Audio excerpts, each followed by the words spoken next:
सिंध में सुभाणे खां मुख़्तलिफ़ इलाइक़नि में बरसाति जो इम्कान आहे।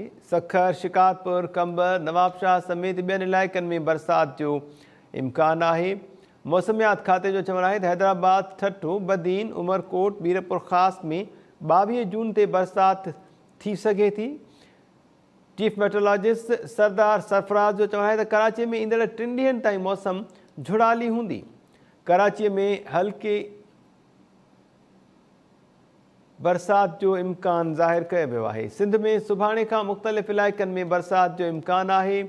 सखर, शिकारपुर, कंबर, नवाबशाह समेत ॿियनि इलाइक़नि में बरसात जो इम्कान आहे। मौसमियात खाते जो चवणु आहे त हैदराबाद, ठट्टो, बदीन, उमरकोट, मीरपुर ख़ास में 22 जून ते बरसाति थी सघे थी। चीफ मेट्रोलॉजिस्ट सरदार सरफराज़ जो चवणु आहे त कराची में ईंदड़ 3 ॾींहंनि ताईं मौसम झुड़ाली हूंदी। कराची में हल्की बरसात जो इम्कान है।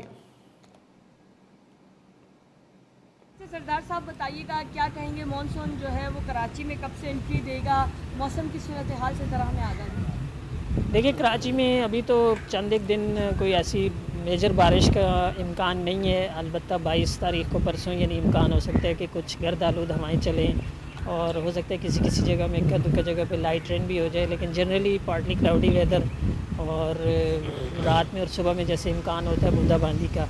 मानसून की बाकायदा बारिश जो है सिंध में, अभी तो प्री मानसून स्पेल चल रहा है, तो बाकायदा मानसून का स्पेल जुलाई के आखिर में मुतवक्किल, इसके जून के आखिर में मुतवक्किल है या जुलाई के शुरू में। तो जुलाई का पहला हफ्ता जो है उसमें हम उम्मीद कर सकते हैं कि कराची में मानसून की पहली अच्छी बारिश होगी।